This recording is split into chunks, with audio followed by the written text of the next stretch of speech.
What's going on, guys? Welcome back to episode 27 of The Hard Stuff with Bailey and Caleb. And it is Bailey's pick today. Yeah, you bet. 27, my pick. So, I know you're a vodka guy. I do normally enjoy it. So, I picked up a little special bottle here. We got Lemon Daddy Blueberry Lemonade flavored vodka. Okay, so I'm not big on the blueberry, but this looks, honestly looking at it, gives me like Pink Whitney vibes. That's kind of what I thought too, so that's why we went for it. So we got 750 milliliters, so 3 cups, 33% alcohol. Ooh, 33. So where's this? How much was it? 24 or 25. Okay, so like relatively 20 bucks, cheap. Yeah, like $20 American. Like, I think easy drinking. I'm hoping. All it says is, "Pucker up, Buttercup. It's time to go for a ride. Enjoy me straight up on the rocks or with soda." So it's gonna be tart. It's going to be incredibly tart, I think. But I'm hoping the blueberry is less tart than the original, because the original looked just like lemonade. So are we going on ice here or what? I think so, yeah. I'm assuming you didn't chill the bottle. Well, it's been sitting in my truck for a couple hours, and that was 4 degrees, so it's cool to the touch. Did you pick this up today? Yeah. You want to hook me up there, guy? So this is actually, it's local too. So it is from BC, out of Kelowna, made in Canada. Interesting, actually. Yeah. So we'll see. This could be terrible. I doubt it. It's just like you get into these and it's just like it's vodka, but it's really juice. Yeah, that's kind of what I'm hoping for. But This whole bottle might be gone tonight. I might be calling in tomorrow. It's overtime. You're not obligated. I can't say that. My boss watches this show. Smell test? Doesn't smell very strong. No, and it doesn't smell super tart. I smell a lot of blueberries. Yeah, which I'm not a big fan about. Whatever. I'm going.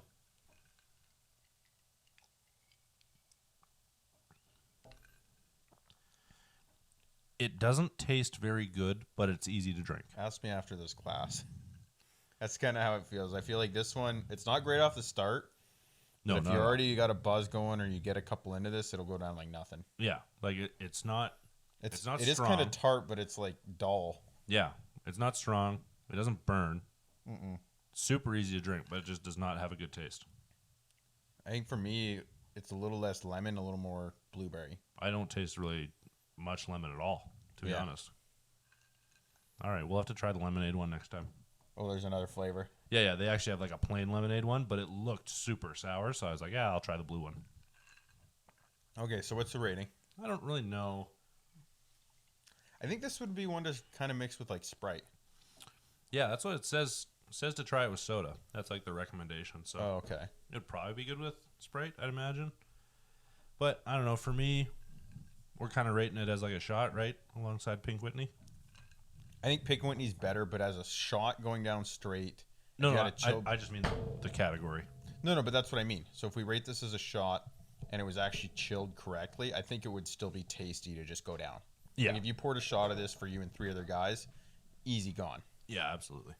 But not as like enjoyable and tasty as Pink Whitney. Yeah, I don't even think it's as good as the Smirnoff one we had. I agree. I put this close to like the hard iced tea one. Oh, from last week. Yeah. Yeah, that's fair. Yeah, I think I'm Like that same kind of offbeat. Yeah, I think I'm at like a 6 probably for this. Just because I think it would go down easier, chilled a little more correctly. I'll give it a 6.5. Okay, that's fair. Yeah, I don't know. I don't usually drink vodka, so this was a big branch for me. Since we started this, and honestly, since I've been drinking with you more, I'm getting to know my rums and whiskeys better. I know, Like, and I'm going the complete opposite. I keep picking like vodkas and gins. I haven't drank much vodka, so. All right, so let's talk. Today, Sunday, April the 10th. Are we jumping into the Masters? We're jumping right into the Masters. Okay. Right off the bat, I have to say it. I am shocked by Rory. Yeah, I mean, if you're going to pick a day to play golf, you might as well make it Sunday, I guess. Right? Like 3 rounds of just absolute dog shit golf. 1 over coming into today. Yep. Shoots 8 under today to finish second -7. at -7. Yeah, unreal. Unbelievable. I watched the end of that today, and it just, it was like watching. I knew Scheffler was doing what he was doing. I knew Tiger was out of contention. But the funny thing, and I want to talk on this a little bit later, is like he still gets a lot of camera time. Oh, tons. And then you watch the tee off times and the scoreboard and creeping. I'm like, wait, is that Rory? I think I watched him hit like, I can't remember what it was. He was like tied 14th. I'm like, whoa, wait, you started like 30 something. Yeah, he was not even close. And then like coming through the leaderboards, you see him hit like top 10. He was tied 8th, I think. That's not bad.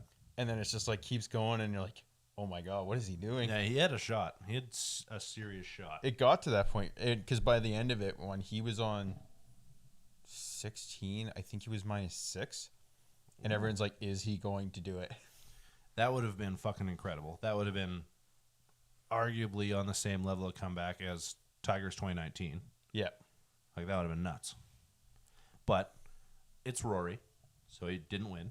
He did not win. So let's talk about that, because how many times has this guy ended up as the fucking bride's sister and never the bride? I thought that's just how he lived his career. Oh, fair. You know what? Fair enough. I think he played the best until he hit like 25. And then he just never placed He was first. like one of the most unreal up-and-comers ever, and then he was just like, I got paid. I'm good. It's not even that, because he always talks like he wants it. He's a big part now of like the PGA. We've talked about him recently in like his role in the politics and stuff. So like he's set his place, but it's just funny to hear every single time. Well, honestly, between us, we've talked about it too. In the last 2 years, has he really had super relevant placing? No. So I think this is his best tournament in a long time. I think so too. Especially at the caliber, because it is the Masters. Well, and that's just it. Everyone comes to play. DJ put on a show for the first 2 days. Yeah, absolutely. He came out swinging. So it was great golf. Like, I'm not taking it away from him. It's just like, I find it funny that, you just couldn't finish. So we'll get to Scheffler, but did anybody surprise you by how bad they played this weekend? In particular, a very muscular doughhead. I was going to say Bryson. Yeah. Didn't make the cut, ended up 60-something, I believe. Yeah, he was 13 over by day 2, I believe. Yeah. So he didn't make the cut. Now, do you think instead of shooting... 12 over, sorry. Okay, 12 over. So do you think instead of shooting that Dude Perfect video that we talked about last week, maybe he should have played a practice round? I'm just curious if there's something, if it's whether you cue it up to his injury issue or if it's something in his head. Because, like, he did his Dude Perfect. He looks like he honestly had fun in that video. Oh, yeah. But then when it came into the par 3 thing, like their little get-together thing. Yeah, the Wednesday night. He was supposed to go on that with Dude Perfect too, and they called it due to weather. He put out a video, but like everyone else went and competed. Yeah. So he bailed on that. Then he showed up day 1. It wasn't as bad. I think he shot like 5 or 6 over. Which is whatever. Everyone was doing bad first day. Yeah. Like a lot of the big names were down in that level. He was right with like Brooks, John, everyone like that. And then day 2 came out and he just tanked. Yeah. So he didn't even get any camera time, honestly. No, which was weird because I thought he had a decent grouping. Mm-hmm. Like he's playing with decent golfers, but yeah, he just played shit golf. He played shit golf. Now, do we want to talk about Matt Wolff? Did you see the club break? No, I didn't. Okay, so Matt Wolff, I think it was the first round. I'm pretty sure. I'm pretty sure it was Thursday. Hits like a fucking hosel rocket, and then just kind of like leans on his club, and then just aggressively leans and leans and leans and leans more until it finally snapped. It was like out of frustration. Yeah, like a 5-iron or something. You could see that he was trying to break it the entire time he was leaning on it. That's brutal. But at the point of this, I think he was like 6 over on a Thursday. Yeah. So like took himself right out of contention immediately. 24 or 25 years old, whatever the fuck he is. Yeah. Why the hell is he getting so mad at this? Like, you played I shit golf right off the rip. Yeah, but it's, I don't know, you get in that headspace. I think it's just like that's what happens. Yeah, but is he a guy that should be getting into that headspace? When was the last time he won anything? Well, that's what I mean, though. It doesn't matter. So if you go in, like, obviously, all these guys that range from 10 through 30 on the cut, like, get paid. Yeah. And I get it. Lots of these golfers, and I'm not saying they're not capable, but you go to these tournaments to get paid. You're making your living playing golf. And, yeah, like, realistically, you're trying, yes, you want to win the thing, but you know you're not on the same caliber as those top 10. Like, you can't justify to me that you go into these tournaments like, I'm going to win today. Apparently you can, though, because the world number one, John Ram, was lower than Tiger going into today. I think he actually missed the cut. No, he didn't. They played today. Okay, so he went in lower than Tiger, though. Yeah. The world number one. Yeah, but he wasn't on the top 10 all weekend. I know, but that's what I mean. Like, But that's what I mean, though. It's like, so you go into this. I'm saying, like, between me and you, if we made the cut every time and if we played on the tour, and would you be happy with 30th every weekend and you're getting paid $200K a pop? yeah. Exactly. What kind of question is that? So that's what I mean. These guys go in. You could say you're a world-class golfer. You might be 50th on the world ranking, but you're a professional golfer. I'm saying that these guys go in. Your goal is to be the best and you to win. But it's like if you haven't placed top 10 in 5 years, like you're just going to continue your career. I think the Masters is a little different, though. I mean, we've seen a lot of, like... The invitation cutoff's a little different. No, but even for, like, guys winning, we've seen a lot of odd guys win. We had Hideki last year. I think that's the course, though, too. Maybe, but it's... They get plagued with, like, weird-ass weather. First 2 days of this was brutal wind. Yeah, that's true. Even last year's, even fucking Tiger's 2019 win. His first day was, like, atrocious. Yeah. I think he buried one in the water, even. Yeah. And then it just came out, like, his last 2 days of play were unreal. All I'm saying is this tournament does not seem to go with the standards. Like, No, your I top can agree players to that. seem to suck. Apparently, Rory only plays good on Sundays. But that's what I mean, though. I'm not surprised at, like, Bryson. I don't think John Ram's an upset because of, like, his first 2 days. He wasn't, like, number one and fell all the way down. No, but as quote-unquote, the world number one, Yes. you should place top But 20. his last year's world number one or number two, like DJ, he came out, displayed the same amount of talent. He fell off, though, by the end of it. That's true. But whatever. Okay. So something I want to touch on. Did you watch at all James Piot? No, Piot? I've never even heard of him. So he got a lot of hype coming into this one. He's 23 years old. Ooh. Michigan State NCAA golfer. Okay. Very, very good. His first 2 days, I think he was like -4, -3, top 10. Came out day 3, day 4, and I don't know if it was the nerves that got to him, what happened. He was getting a lot of camera time being a junior player, young out there killing it. And then I just had it up here. Where did he finish today? Oh, come on. I've never even heard of this guy. I didn't really either up until today. Fuck, I can't find him now. He tanked. That's all I can say. Oh, okay.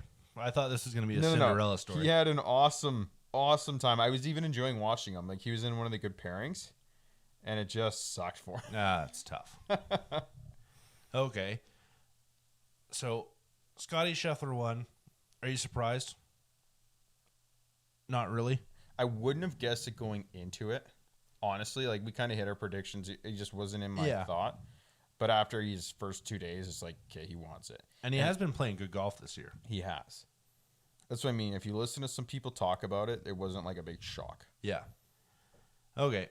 So let's talk the Tiger Woods Grand Slam irons. Since we're on golf already, we'll talk about this a little bit. Right. We mentioned... I just need to correct myself. Sorry. Piot? Yeah, so Piot, he was -3 day 1. That's not bad. Day 2, I was incorrect. He came out to +11 and did not make the cut. I could have shot 14 over at Augusta. Holy shit. That's what I mean. He had so much hype day 1, played awesome golf, and then just, oh my God. Wow. You think it was nerves or what? I honestly think so. I can justify that when you're 23 years old. Holy shit. That's tough. You're playing with like everyone you've ever idolized. Tiger comes back. Everybody you watched for the last 10 years growing up. Yeah. Whatever. Good for him for being 23, getting the invite to Augusta. Yeah. I can respect that. All right. So, speaking of Tiger Woods, Grand Slam irons. We talked about them 2 weeks ago, I think, when they first went on sale. We gave our predictions as to what they were going to sell for, what the putters sold for. I don't remember either. But if you had to guess right now, because you haven't seen it, correct? Okay, so they closed last night at midnight or something? Something like that. It was either early this morning or late last night. During the Masters. Yes. What do you think that set of irons went for? I'm going to say $500K. You are not even fucking close. Higher? Oh my God, way. 1.6. You're not even close. Like, you're not even touching it, man. Really? These set of irons, so it's like a 10-piece, I think, 2-iron to pitching wedge, sold for $5.12 million. Holy shit. Yeah. I think that blew all of our guesses out. Yeah. Yeah. You thought I was on crack, I think, like $2.5 million Yeah. a couple weeks ago.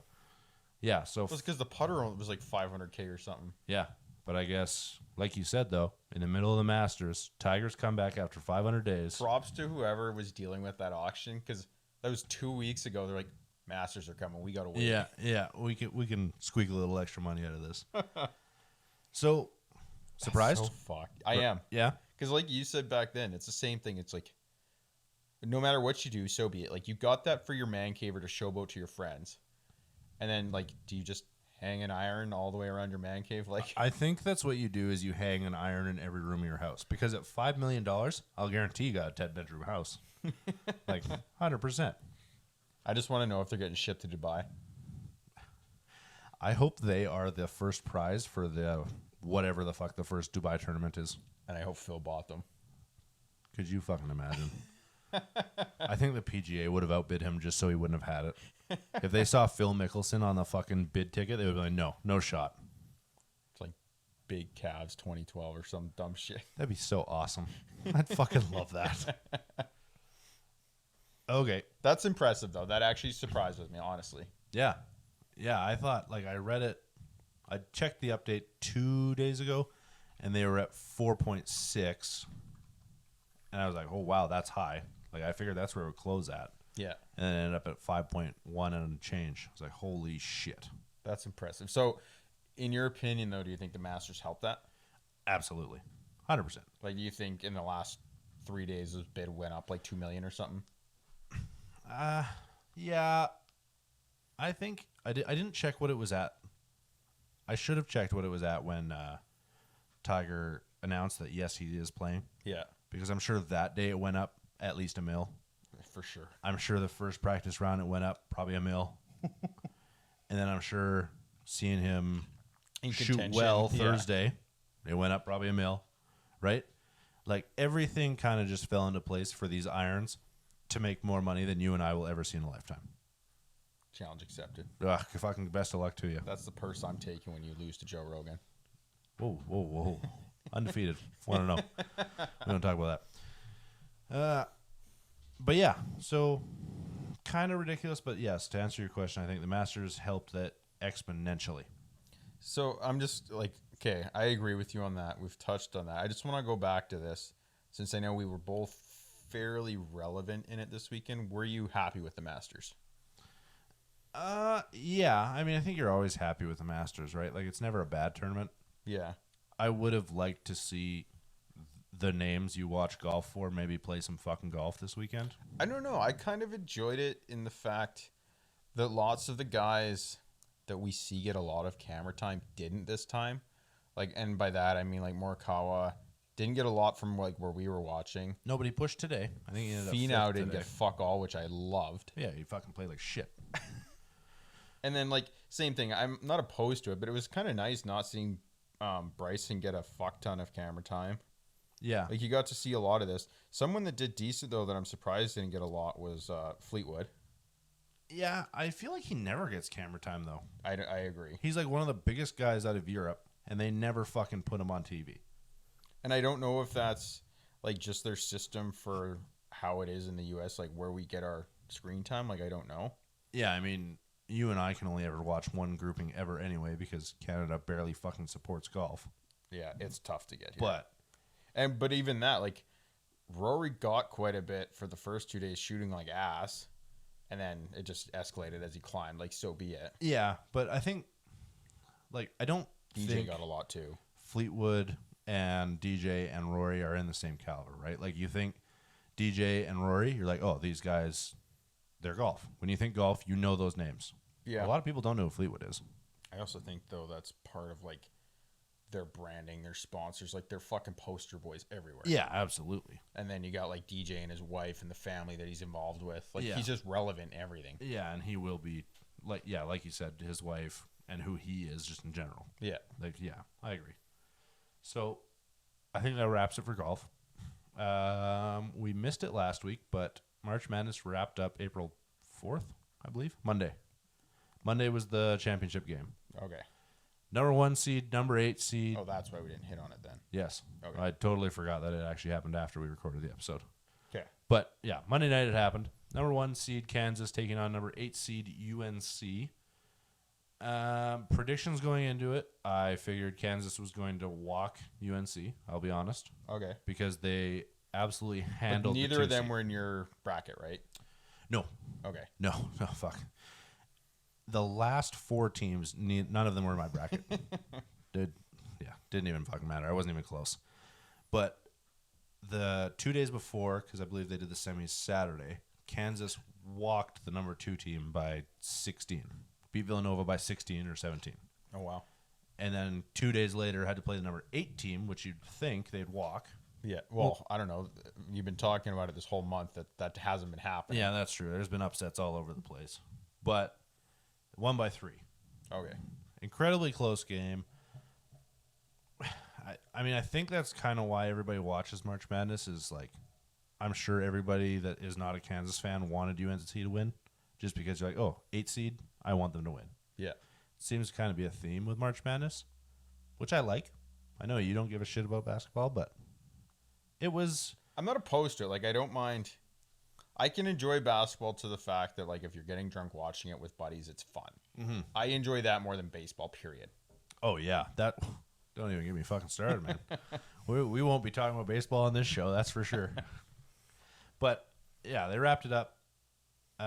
One big story coming out of March Madness as a whole, Doug Eddert, we talked about him 2 or 3 weeks ago, the only white fellow for the St. Peter's Peacocks. Yeah.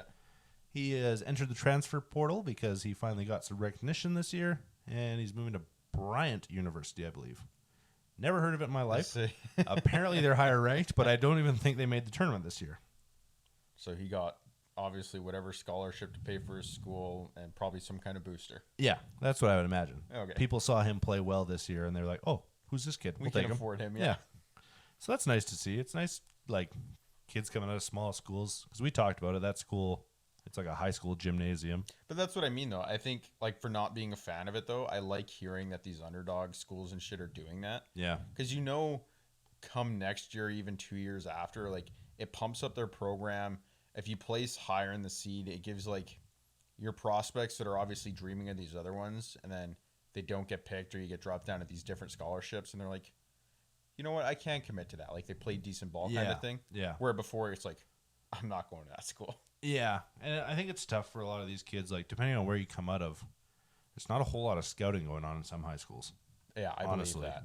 Like, if you're not in a couple And of the big states. I know a lot of people in the States, like, it's different, too. Like, I understand that you can't travel to these camps and get your recognition. Yeah. Yeah, it is different. So I like seeing that. I've never heard of Bryant, so I'm hoping it's a good move for him, but whatever. So, I don't know who was in your pool or who you did this with. Did anyone get any of these brackets close?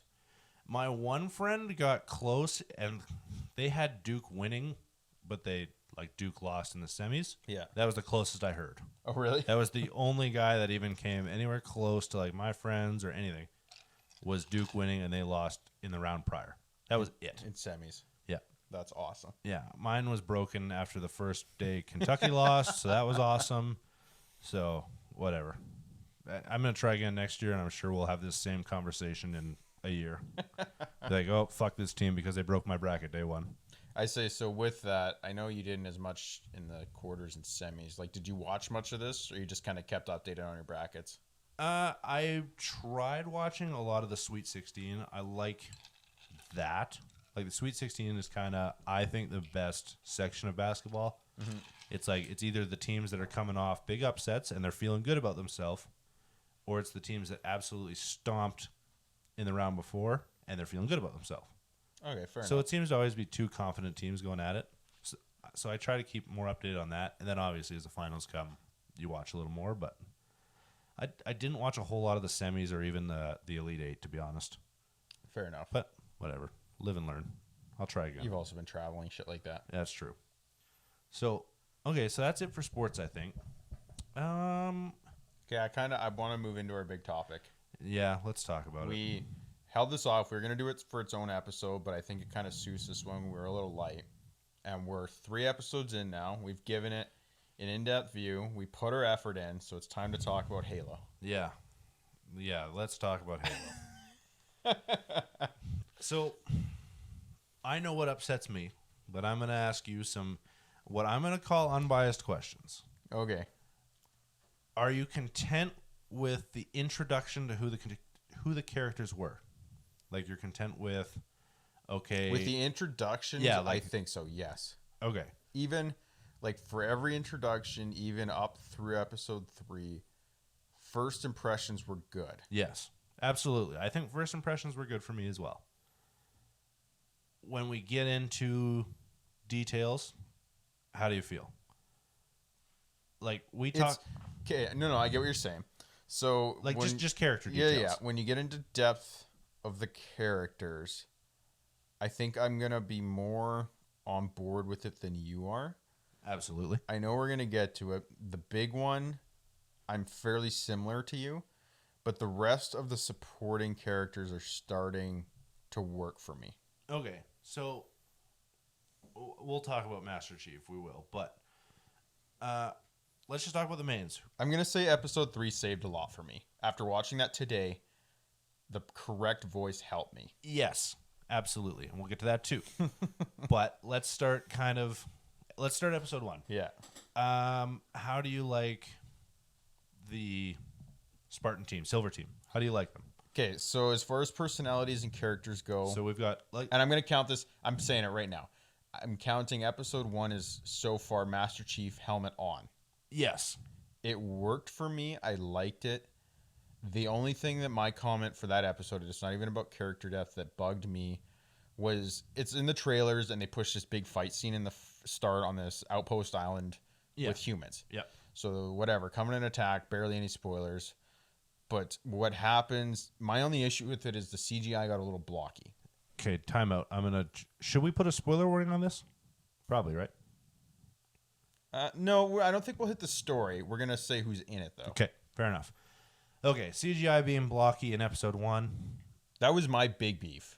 I think I agree with you. Like, you see all these fucking memes come out, like you play a Halo game and you can't jump more than 2 feet, and then you watch Master Chief do a 15-foot front flip. Yeah, or a fucking air jump, like a double jump. Yeah.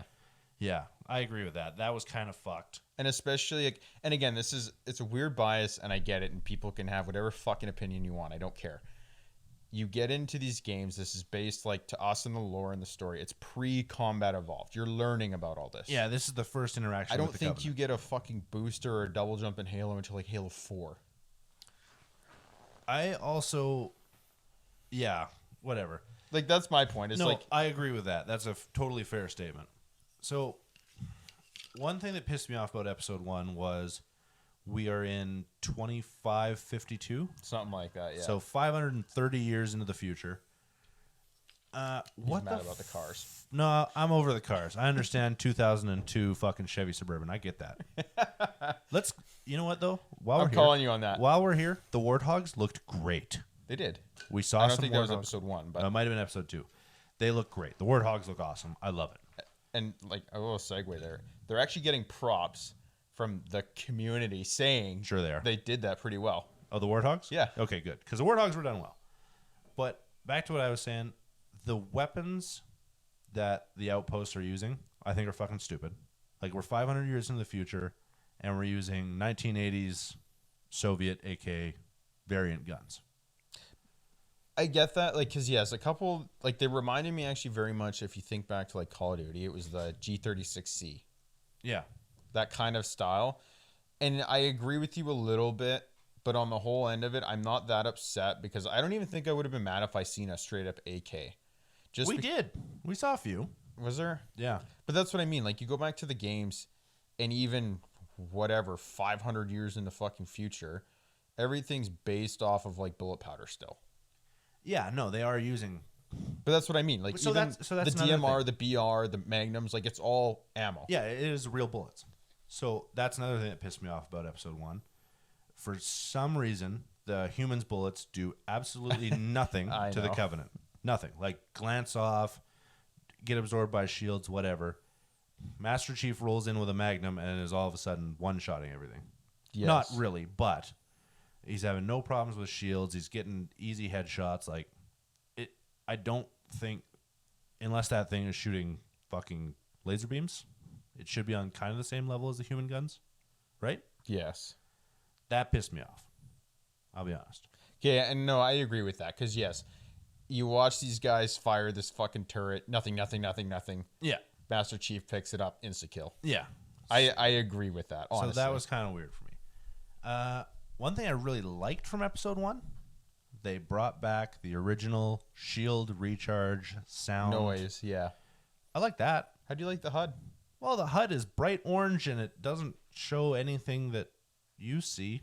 It has the health bar at the top. Yeah. That's it. I was really expecting like a Halo CE HUD.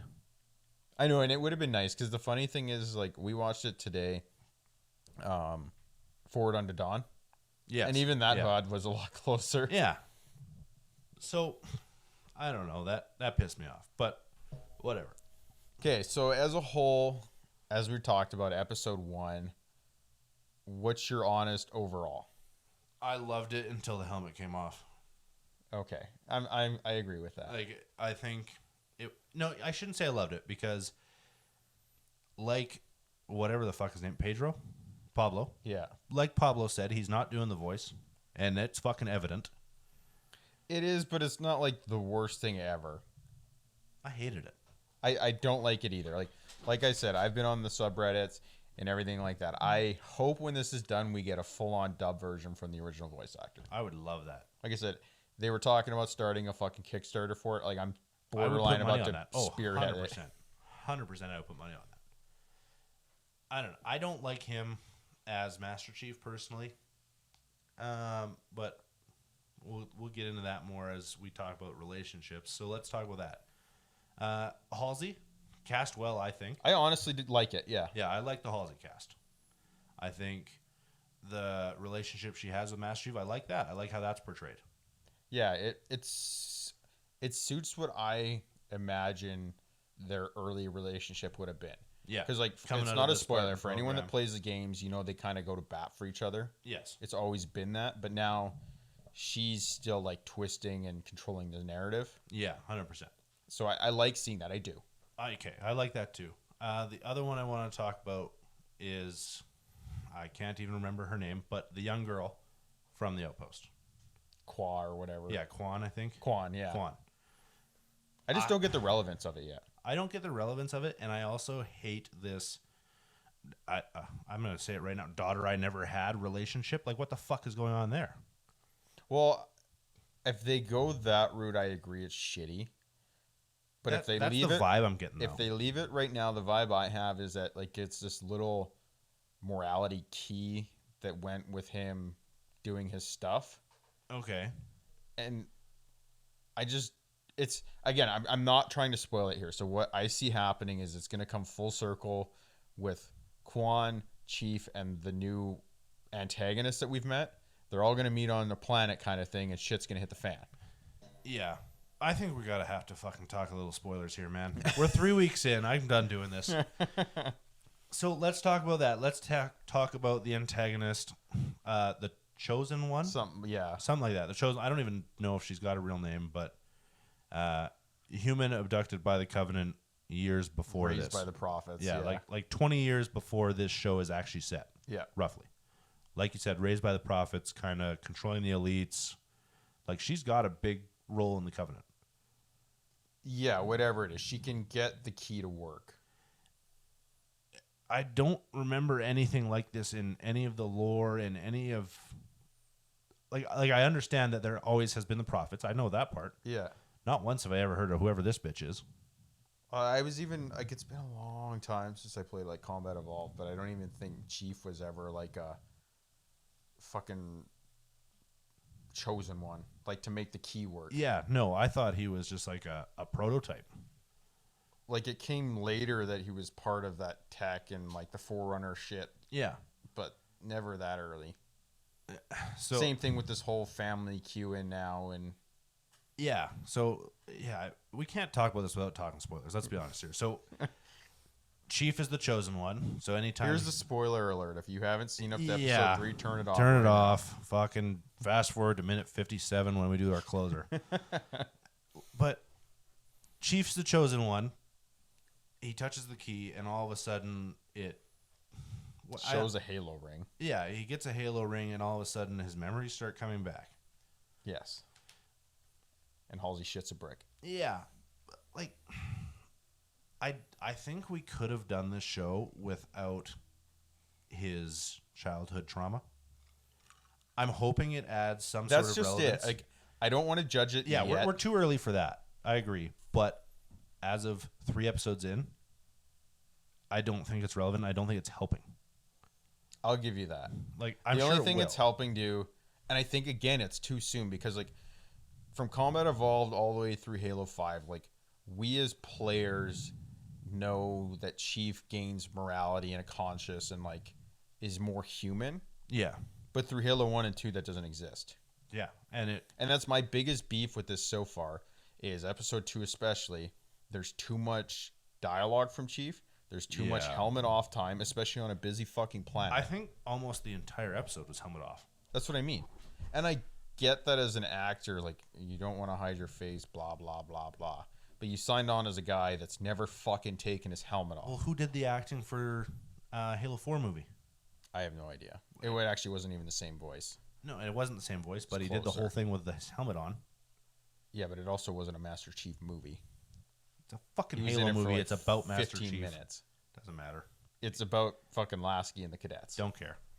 If it's My a Halo point movie, is- it's a Master Chief movie. Even to the story, to Chief's attitude, mentality, like, you can't tell me from the games he would ever go into a busy planet full of rebels with no law Yeah. and walk around with his fucking helmet off.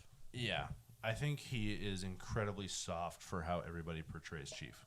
Yes. Incredibly He needs soft. to be more machine and not being humanized already. Yeah. We're 3 episodes in.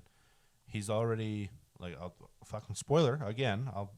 He's already gone rogue and taken out his pellets, so his suppressants. Yeah. Like, what makes Chief Chief? He is doctoring out of his body. Yeah. We're 3 episodes in. So is this just going to be a battle with himself the entire season? The only thing I hope we see in season 1 that will help me get along with the rest of the story is that we show Cortana switch loyalty to him and not Halsey. Yes, I agree. That'll be a big one. Yeah, I would Because like by that. the end of it, the whole Halo franchise is Chief and Cortana. Yeah. They're Right their from- own fucking team. Fuck the UNSC. Yeah. Okay, so let's talk about Cortana. All CGI, I believe. I don't The think... clone wasn't. When the clone came out of the thing, it was the same actor as Halsey. Yes, but now I believe the hologram is all CGI. I don't think they're basing it off Halsey anymore. No, it's not. I don't know for sure, but if I was willing to guess, I bet you it's close to the actor. Like, I wouldn't even be surprised if the actress was in the bubble suit, like the dots. Okay, that makes sense. But But so far... the correct voice. Yes, so far we have the Cortana voiceover. The only true to game voice so far that I know of. I will guarantee it's the only one we see. Think so? Who else is there? Arbiter, maybe? I would fucking laugh if we saw Arby coming back, man. I fucking forgot about Arby. Wow. Okay, cool. I like that. But, okay, back to Cortana. Like you said, she is the Halsey puppet show right now, which is fair. I mean, That's how it started. Yeah. I guarantee it. yeah, that's totally fine. But like you said, I think we need to see Cortana switch sooner than later. Mm-hmm. I don't think we can run an entire season 1 with Cortana being the Halsey bitch. Because that's my biggest worry, is they're riding a very close line right now where it's like 50% you can get on board from the games, and 50% they're running their own story, and which I'm okay with. Like, I understand you have to do that for TV. I really do. Mm-hmm. You don't want something that every gamer knows the whole fucking story spelled out. Yeah, and it wouldn't attract people that didn't play the games if you did that either. But what I want to see is it stay more loyal to that fan base, so they have to start making some alterations, like to follow those arcs. Yes. Like maybe working away from Silver Team, more of a lone wolf. Cortana weighing in with him. Yeah. I'd love to start seeing some of like honestly like Lasky come in, some of these generals we've met throughout the game, Sarge, shit like that. Oh yeah, I really hope they bring Sargent because he's huge. He's huge for the Marines, huge for the UFC, like you said. Yeah. They need supporting characters that are done correctly because they have supporting characters. Don't get me wrong. Yeah, because and I know I know he's going to be a big part, and we haven't seen him yet. Is the dude that took over Magradrill, whatever, the planet guy? Yes, Madrigal. He'll be an antagonist, that dickhead. Yes, absolutely. We're already kind of getting into that. I just hope that from episode 3, I don't even know how many episodes this is going to be, that they're not going to jace the whole John family story for very long. If they try and undress the whole like Spartan program about how they were abducted and shit like that, I'll be fairly upset. I think they're in too deep to it now to bail because we've already met John's friend from the program. We've already got into John's memories. We know his family. We know that he had a lovely dog. But the only way you know this shit outside of the games is like if you deep dive into some of the books. And like deep dive into the books. Yeah. Like, not just fucking read them for fun. Like, you got to actually give a shit. You got to get into a few of them before you ever learn about, like, how they were abducted for the fucking Spartan program. Shit like that. For anyone that doesn't know, go read it. But it's like a 6-book fucking commitment. Yeah. It's not for casuals. I'll be honest. Like, I sound like it's such a dick, like, such a gatekeeper saying something like that. But, like, I didn't deep dive into the books, but I know enough, quote unquote, enough of the lore that I'm following this deeper than I want to. Yeah, you're invested. Yeah, like I'm too invested that it's pissing me off. Yeah. So I don't know. But last thing, let's complain about Chief. Let's just do it. Like, I've already complained about it. My only thing, like I said, I can get over the voice. With the other hand, I think he talks too much. Mm-hmm. Like there's too much dialogue. He's too humanized, and that he shouldn't. I'm not even upset that they took the helmet off because, like, I know they couldn't do 1, 2, 3, 4 fucking seasons without it happening. Yeah. But again, it's just too much of the helmet off. Nice ass though, eh? Yeah, you hit episode 3 and fuck, it's all off. Yeah, we see episode 3 and he's just fucking stark naked. The only thing you don't see is the hammer. Yeah. Was that necessary to the story? I didn't even mind that because I get digging out the chip. Like, I think it suited it. It wasn't like an upsetting thing. Yeah. It takes away from everything else, though. Yeah. I think because we see that happen and we see Cortana help. Plus, actually, I'm going to segue here. Okay. My biggest beef with that is that through the games and all this other shit, you think like Master Chief is just some mutant big dude. Like you always hear the Spartans or engineer. They're huge. They're enormous. They're this and that. And, like, he's a big guy. He's, like, 6'5" or something.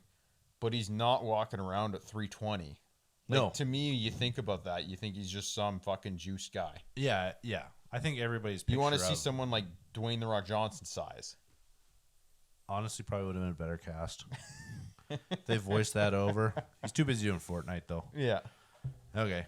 So, we're invested, though, now. I don't want to be, but I'm going to watch all the episodes. That's my takeaway from it. Like so far, I am 1 for 3 on episodes I've enjoyed. Which one did you enjoy? 1. Okay. That was the one I enjoyed the most. 2, I hated with a fiery fucking passion. Okay. We watched 3 today, and it was okay. Cortana saved the entire episode. Yes, yes. Like her coming through, being like, because I like her. She's always talked more. Yep. Kind of telling John to fuck off, introducing to the teams, like that fixed that whole episode for me. Yeah, absolutely. The only thing that pissed me off is she's blue, not purple. I'm colorblind. I don't give a fuck.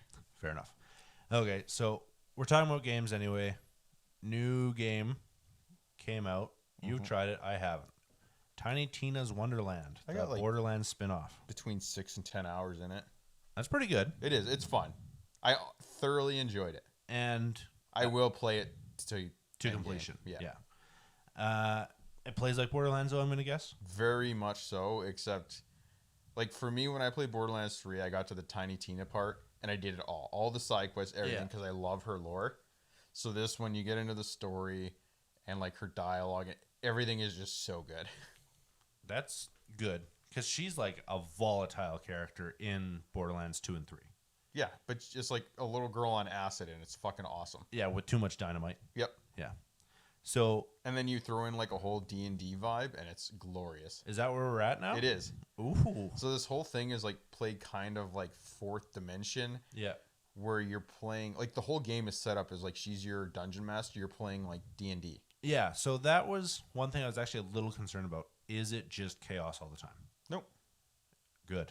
So it sets it up like there's a guy you beat, whatever in the lore game, and like you have to go through and beat him, and it's based on like you're protecting your queen, which is a fucking, I can't even remember the name. It's the fucking unicorn that shits diamonds from all the other games. Oh Christ.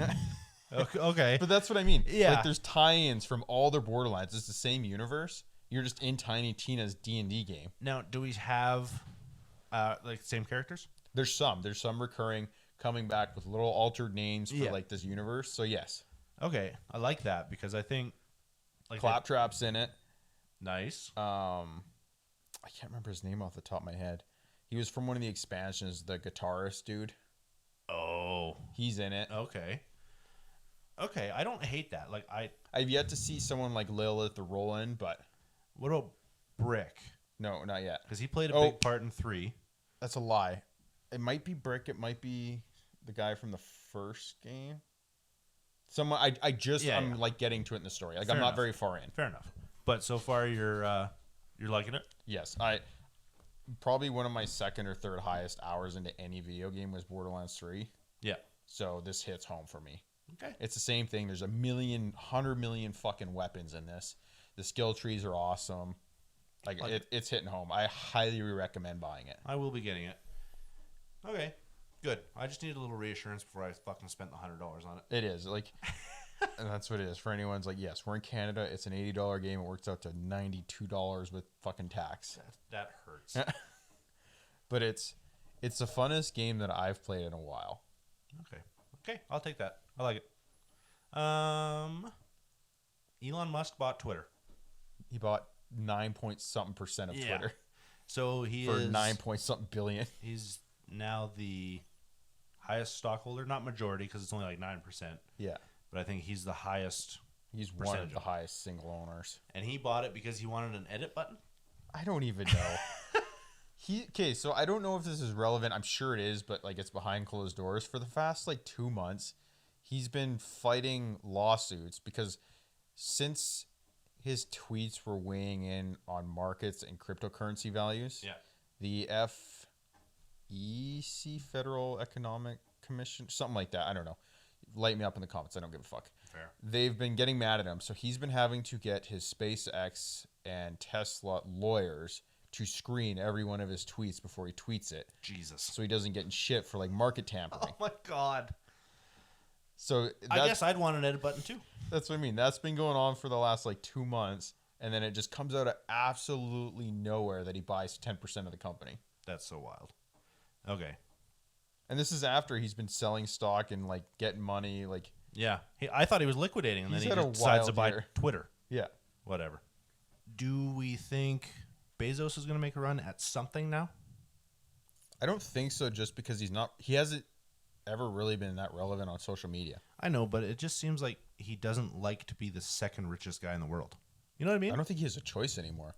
Like when you can, the reason he's had an issue is like when you can go on Twitter and be like, buy Bitcoin, and it inflates 10 grand overnight. Yeah, that's true. Guess what? Bitcoin sucks. Get Dogecoin. Yeah, and then all of a sudden, fucking Bitcoin tanks 25,000. And then they invest and they investigate the market. And it's like, why did he buy $1 million worth of this yesterday? Right before this tweet went out. That's interesting. But okay, I want your opinion though. Because of his like celebrity status, do you think that's market tampering, or do you think that's just utilizing your celebrity? Like, no, that's just utilizing who you are. I think, like if he tweeted something like, "Hey, buy Tesla, big shit's gonna come out," then that's probably tampering. Well, that's insider knowledge. Yes. Exactly, and that's what I would call tampering. But if I am, like, arguably one of the smartest men on the planet of all time, like he's a fucking genius. I'll be honest. Well, yeah, he's got whatever 2 multi-billion-dollar companies in the last 10 years. Yeah. So honestly, if a guy like that says, "Hey, I'm going to give you some stock advice," I think a lot of people are going to respect it. I don't think But it's that's not tampering. even like that. It's just like, At one point, it wasn't even any information. He just texted a picture of the fucking Dogecoin, and poof. It's all you need. Everybody knows. Everybody understands. Doge to the moon, and it's going on a Yeah, SpaceX exactly. rocket. So, I don't know. I don't think it's tampering. I think he knows what he's doing, and I think we all know what he's doing, but it's really hard to call that tampering. Okay, I can agree with that. Right? Like, do you understand where I am? Well, yes, because it's the same thing. It's like, guess what? If I was a multi-billionaire with his Twitter account, I would troll the world too. Why not? Mm-hmm. Like, honestly. I would be releasing photos of, like, prototype McLarens just because. I'd be like, hey, 2024, and then I would just post a picture of McLaren. Probably the only fucking billionaire that's put out a mixtape. Probably the only billionaire that smoked weed with Joe Rogan. Like, this guy's all over the map. I love it, though. That's what I mean. Oh, yeah. I think he's definitely, like, a public favorite for billionaires because a lot of people are like, oh, capitalism sucks and billionaires suck and this, that, and the other. But my favorite personal part of him, though, is that, like, when it comes down to it and you watch his interviews and you watch his knowledge, he's not the smartest in all his subjects, but, like, to his core, he's an engineer. Oh, 100%. Like, this dude, in most of his interviews, has, like, borderline Asperger's. Mm-hmm. Can't do a lot of, like, his speech. Like, he's got to really focus. Mm-hmm.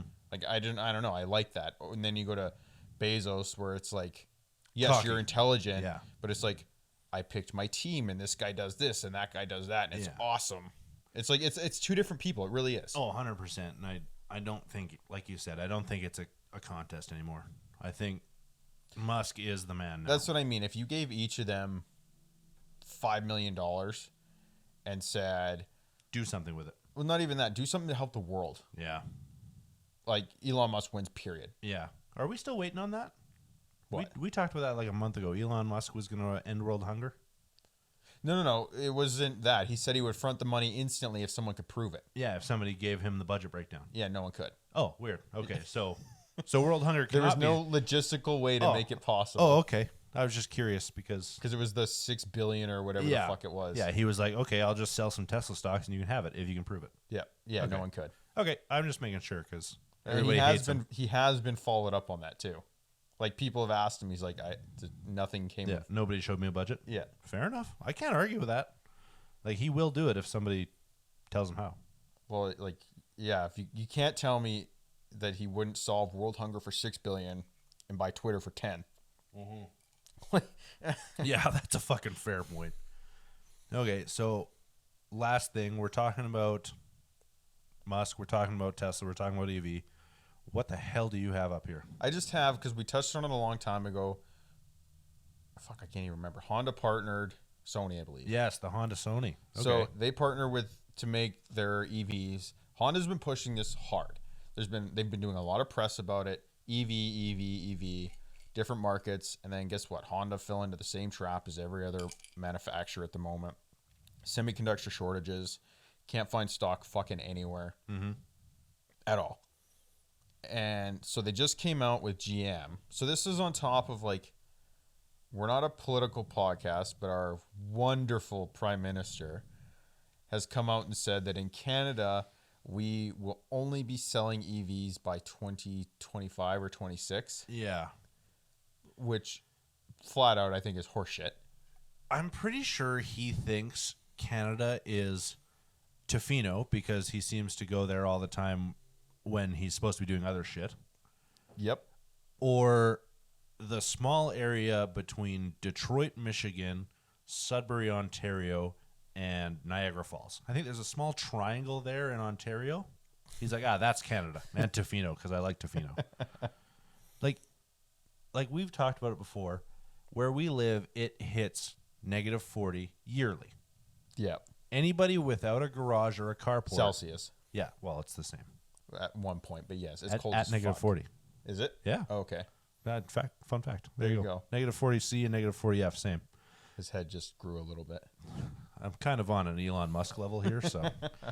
But anybody in, like, even in our city, I think, without a garage or a carport is going to have a bitch of a time with an electric. Put it this way. I bet you within the next 3 or 4 years, I try an EV. I honestly do. I can see that. And I'll let you know that goes. Yeah. Yeah. You've talked about it before. I run a diesel pickup. Like, I have faith that it's going to start every morning. No, and there's no doubt about that. Like, same thing. I traded in my little car and I just bought a bigger truck. Yeah. Like, same thing. I like that. I'll hold on to the truck forever. But my goal is to pay that off as my functional vehicle till a long time into the future. Yeah. And I'll get something fun again. And I would like to see the market value come down and for that realistically to be an EV. And that's the point on this. So the Honda Sony partnership came out with not much detail. And I don't know if that's still in the works or not.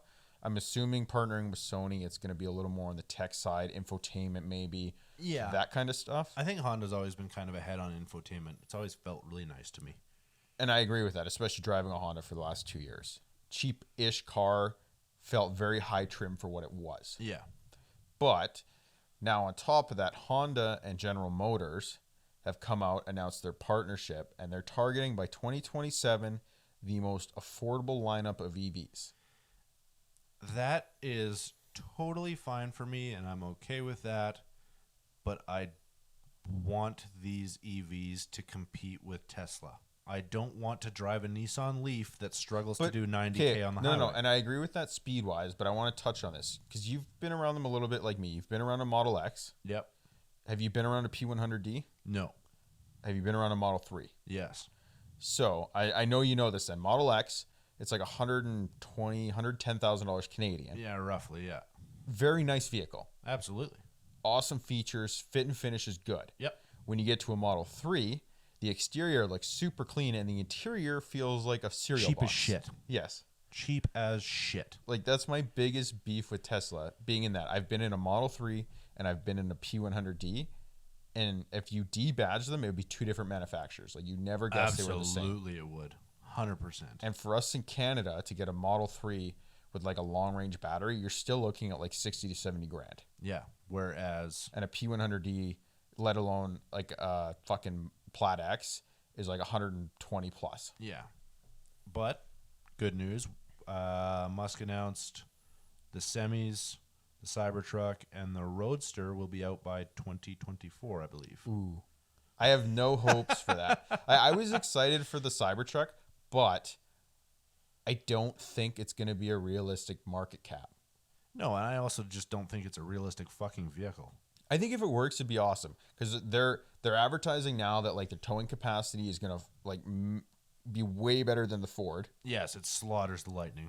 So like that's the biggest competition, but the difference is you can get into a base level Ford Lightning for Canadian. I had mine priced out at like 70K. Yeah. Where I think when the Tesla Cybertruck hits Canada, you're going to be closer to 90K base. Yeah, minimum, I would say. So the difference is, though, and the talking point for this, so the Honda GM partnership is coming out. They've announced for 2027, they want, and it's kind of indirect, like if it's going to be both lineup, if it's a partnership, if they're both going to come out with their own different models. Yeah. But they're coming out with lines, and I'm assuming this is American, that are sub $30,000. Yeah, but they're probably going to suck. That's what I mean. I don't know. Because we can't use today's market, because today's market is fucked. But it's the big selling factor on this that they're coming together though on this partnership is they're doing a new battery tech. It's not your classic lithium or your hydrogen batteries. It's what they call Ultium. And I don't know what that is. I don't know if it's a marketing slogan. Like I don't know the actual composition of the battery. That's fair. But I'm just talking about the vehicle itself right now. Like EV or gasoline, I don't care, whatever. 4 years ago when the market was a market and not chaos, right? Yes. You had vehicles that you could purchase. If you wanted to get into a brand new vehicle, base model, absolutely base fucking Honda Fit or whatever the fuck it was. Yeah. $15,000. Yes. For 100 kilometers. Well, like they were just bad. That's all. Yes. Same with the Chevy Spark. Yes. They're shit cars. Yes. But like, even if you went with like a gasoline Fit or like a, what the hell was the other Chevy small one? But you understand what I mean. Like your base model tiny cars, they were 15 to 18K. Yes. If we get rid of selling gas vehicles, we will not see vehicles less than 20 ever again. I'll guarantee it. I agree with you, but it's the same thing for both of us. You bought an expensive truck. I bought a little one, step down. We're still paying 20, 30 grand over what you would have paid 15 years ago. Absolutely. I just, like, do you think it's realistic that we ever see a vehicle under 15, 20 grand again? Like, I just don't think with our market you will. No, but I think even if the market returned to normal, Like, I don't even know what a baseline Civic's worth anymore. Like, SE base of the fucking base. I would guess 35. I bet you it's closer to like 25, but that's what I mean. You're Yeah. still at that point. Yes, but I think these And EVs are more expensive to manufacture. Well, and that's the difference. So, like, just reading this article that I have up about, like, the partnership coming up. Yeah. And this is American. So, it says EVs on average sold, the average cost is $56K. Okay. And that's with the cheaper end of the consumer vehicles, being the Model 3, comes in at $56,000. Yeah. And one of the highest selling that actually did very, very well on the market is the Mach E, the new Mustang. Oh, fuck me, man. And that comes in at $43K. And see, that's the difference. I've actually gotten the opportunity to drive one now. Yeah. It was fun. It runs into the same thing where, like, I used to be a Ford guy. Their SUVs changed. You get in it, and the only way I can describe it is it's a Ford SUV. Like, That's all it is. it's a very shitty fit and finish. They try and get away with this vertical mounted dash that kind of feels like a Tesla, but it's like a Tesla knockoff. That's what it feels like. It's really bad, actually. The fact that they put the pony on the front of this car is a fucking disgrace. But, like, yes, between me and you and respecting, like, what the Mustang is, you like them more than I do, but I can respect a GT500 all day. They've ruined what that means. I don't care. You could have a 1967 fucking Mustang Fastback, mint. I don't care. As soon as I hear Mustang now, I'm like, oh, that car blows ass. Yeah. I don't agree with how they marketed it, but apparently that car is reviewing quite well. I drove one. Fuck that car. It's fun, but it runs into the same issue with me. It's like, if you take that EV at that price point and you bring it straight across into a gasser around that, Yeah. I think you get a better vehicle. For a $50,000 or $45,000 car or crossover, because that's what the Mach-E is, I agree. I think you get better in a gasser. Yes. Yeah. And again, it's still too soon because the Mach-E's only been on market for 2 years. Call it readily available for one with our issues. Yeah. You don't know what kind of fucking issues are going to come out of this. No, you don't at all. And I think we're seeing a lot of that right now. Like, we're getting away from your bulletproof 6.7s. You're getting away from your run forever 2-liter Honda motors. Yep. Like, everybody is moving into like these save the planet Unknown motors. territory, yeah. Yeah, like, which is great. I mean, And see, and that's where I stand tall on this, in the fact that, like, I was unsure if I wanted to get out of my 7 liters per 100-kilometer car yeah. to go into this truck. And again, like you said, I like my trucks, I like my tech, I like high end. I went a little base. I didn't get the new 2022 refresh. Yeah. And honestly, because of all this new tech and these issues you're seeing, I'm pretty content with that. Yeah. I will hold on to this, same as yours, same interior, same electronics. Yep. And they're going to be bulletproof through the next 15 years, where all this new stuff coming out, where your whole cockpit's fucking screens and buttons and Yeah. everything like that. I can't imagine getting an electrical gremlin and just being, oh, guess what? My fucking truck doesn't work. So, like, we got to end this episode, but I'm going to talk about it right quick before we fucking do. The electrical gremlins happen in my truck, even because, like, I got the expensive one. I got all the fancy electronics. I got the fucking Denali, whatever. It got cold, I think, in January, and one of my door switches froze. Really? Like, the electrical actually froze fucking dead solid. I could not open my door because it is not a physical latch anymore. It is an electrical latch. Yeah. I could not open my driver's door from the inside, from the outside. Didn't fucking matter. It was frozen solid. Really? Yep.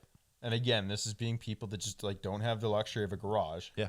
It wasn't even that. I think I fucking stopped at Walmart for like an hour. Really? Yeah, it was like negative 35, so whatever. Cold. But the fact that I can't go an hour and a half in some fucking freezing snow or sleet or whatever it was at that point, Yeah. without my whole fucking truck being just a complete headache, we're going too far, man. No, I agree with that. Like, that sucks when you have to worry about that, especially not being at home. Yeah. And I don't care. I have to throw my little tidbit to throw shade at you. Buying the most expensive truck that it has the same clearance as a fucking Grand Caravan. No, I got less than that. I got the lowered truck, not the stock height Yeah, truck. exactly. That's all I have to say. But like, just to end on it, like, I'm too big to be climbing over the console, man. I had to get it. Like, my wife had to let me in through her door, and I had to climb over the console to start the truck. Like, I'm too big for that shit. And we've talked about it before. I'm way too large for that, man. That's fucking awesome. But let's get an ending thought. You're excited for an EV, but a higher end EV, maybe? See, and that's just it. I think so. When I commit to it, I don't want to have to question the reliability. Yeah. Like, my biggest concern is these batteries. Like, it's simple as this. You look at what Apple just got in shit for on their phones, having their batteries time out. Yeah. So it's like, if I go in and I buy this GM Honda EV, Yeah. and I get my stock 5-year, 120,000 or whatever, yeah. kilometer warranty. Yeah. And guess what? I hit 130K and my battery dies. I don't want to have to fork out 15K for a new battery. You know, I think I would just pay the lawyer fees after I drove that bitch through the dealership window. That's what I mean. Like, that's my biggest concern. And the Teslas are outlasting, because I think the P100Ds now, like, we're going on 6-7 years. Yeah, I think even the Model X were about 5. So that's what I mean. Like, the reliability is getting there.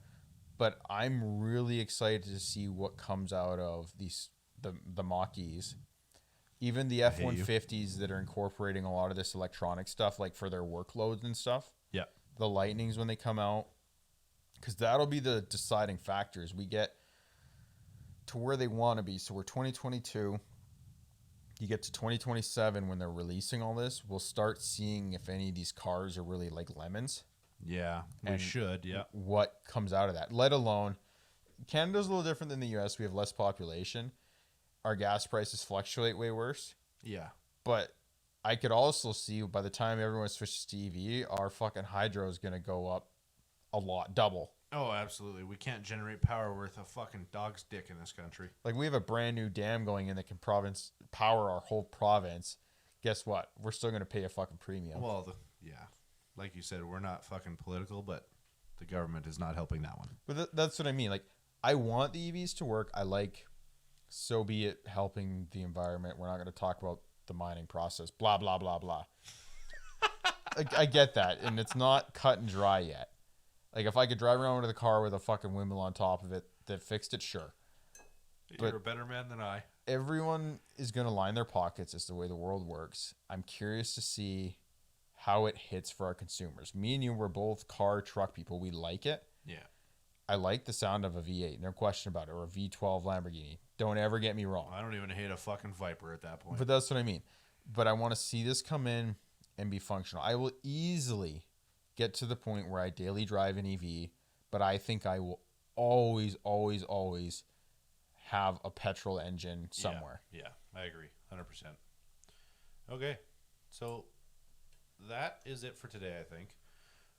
We don't really have anything carrying over this episode. This is weird. We've had follow-ups that we've been kind of catching up on the last 3 weeks, but we're kind of on board. The only thing you're going to hear week to week to week now will be Halo. Unfortunately, yeah. Yeah, that should be it. We're going to talk. The only thing I know we're talking about next year is Tiger is doing St. Andrews this year. Yes, I've seen that. So we're going to talk about that. Potentially a couple more. Yeah. We're going to talk about that and our expectations as he gets further into the year. Segue before we close this out. Ooh, okay. You're done. I've poured a second. We got to revisit the drink. It's mediocre, man. Like, don't get me wrong. I'm going to go home. I'm going to pour another one. And I'm going to play some games for like half an hour, whatever. Mm-hmm. But if I had a decent beer at home, I would be drinking a decent beer. Fair enough. Like, it's... So you hold steady on your 6? Yeah, the Lemon Daddy, it's a 6 for me. Okay. I think you're right. Like, straight out of the freezer on a plus fucking 30 day, once again, great drink. Yeah. But as right now at 10 p.m. on a Sunday evening where it is close to freezing outside, mediocre. I just like how casually we are drinking into a bottle Sunday night. Whatever. We've done a lot worse. We've polished off bottles on Sundays before. I kind of agree. I leave it at like a 6.5. Yeah, nothing's changed. Yeah, it didn't it's get going any down better. a little easier. Yeah, that probably just helps that you've had a couple. Yeah. Okay. There you go. That is it for today. Episode 27, Lemon Daddy, whatever. 28 is your pick. Do you have anything that you're thinking of? Not quite yet. I'm gonna go visit the store. All right. It took me a while to find this bottle, so good luck. We're getting like into the back shelves in some of our liquor stores. Yeah, but here. we only have one more week, and then you're gonna hear us live from Bailey's bachelor party. So that could be a shit show. Man, will that ever be a shit show? And we're going to a different province, different liquor, more available. So That's true. We're gonna have to stock up, get a couple weeks worth. Yeah. All right, guys. As always, we appreciate everybody. We're coming out every Sunday. This one is probably going up very close to Raw right away. It will be. Yep. It will YouTube, be on Spotify. Yeah, YouTube has fucked us even further, and we are now in review. Yes, episode 26 went live for about 10 minutes, I think. And then we got reported and taken down. Yes, it's under review, so that's all I can say. Okay. So there's a good chance that we will be Spotify exclusive very soon. We've done our due diligence, but due to our content, we are being reviewed. That's all I have to say. It's probably because I talked bad about YouTube last week. Probably. There you go. That Blame makes Bailey. Makes sense. Well, I'll take that one. All right, guys. Appreciate it. As always, check us out. Twitter, Instagram, Discord. That's about it. Don't even fucking bother about the rest. Yeah, pretty much. We'll go from there. We will see you next week then. Until next time.